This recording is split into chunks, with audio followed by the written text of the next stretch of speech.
Quand on rentre à la maison, qu'on a 8 ans et qu'on vient d'assister à sa première messe de minuit, on est pris d'assaut par les odeurs de pâté et de dinde rôtie. Mais on oublie vite tout ça. Tellement on a hâte de voir ce que le Père Noël a déposé au pied du sapin.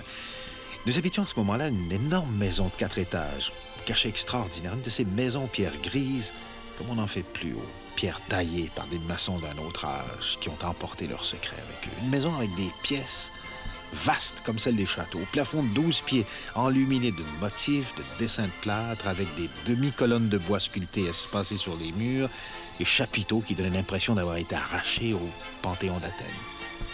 C'était la maison de ma grand-mère paternelle. Les portes des quelques 15 ou 16 pièces étaient en elles-mêmes des œuvres d'art.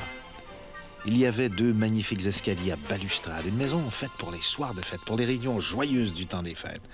Dans le grand salon du premier étage, un sapin immense, naturel, lourdement chargé de lumière et de décorations de toutes sortes, tellement naturel qu'elles avaient l'air d'avoir poussé avec l'arbre. Un sapin au pied duquel étaient disposées des douzaines de boîtes multicolores. Et cette année-là, faisant le tour du pied de l'arbre, notre rêve à mon frère Michel et à moi, un train électrique. Je me souviens que c'était un Lionel, ce qu'il y avait de mieux à l'époque, avec locomotive qui laissait échapper un nuage de fumée de sa cheminée, doté d'un vrai sifflet, et puis le wagon passager illuminé, s'il vous plaît. Un train qui donnait envie d'y monter. On regardait en s'étendant tout son long sur le tapis, les yeux à la hauteur des fenêtres, en nous imaginant nous voir sur les banquettes partant pour un merveilleux voyage. Et cette année-là, ma grand-mère m'avait aussi fait cadeau d'un piano à queue miniature, comme on n'en fabrique plus, je crois, aujourd'hui. Un vrai piano, pas un jouet, blanc, laqué, un Steinway, réplique exacte du gros qui ornait l'un des coins du salon immense. Quel Noël que celui-là. 1947. On s'éloigne.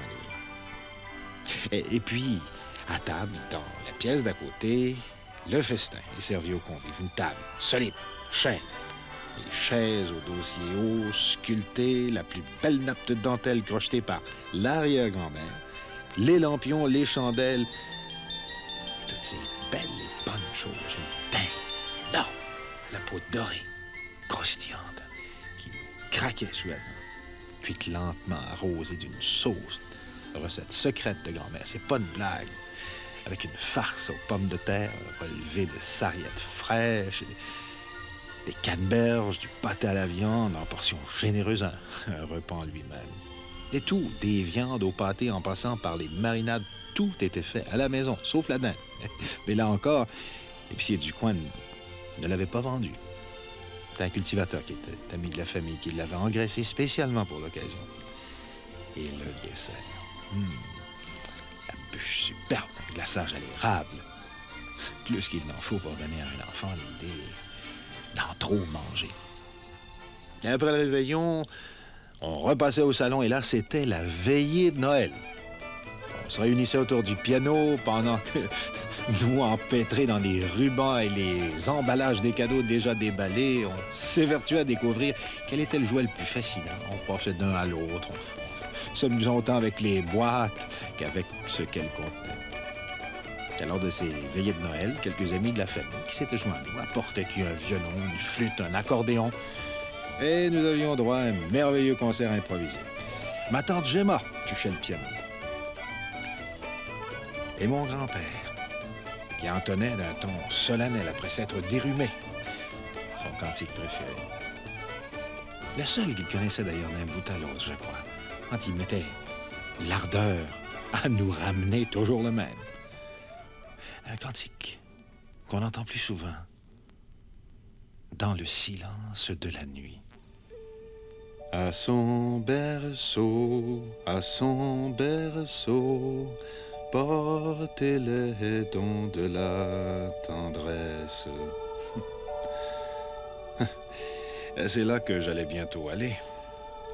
L'heure se faisait tardive, et depuis la chambre, c'est presque toujours au son de l'harmonica joué par l'oncle Paul et dont les sons me parvenaient que je m'endormais.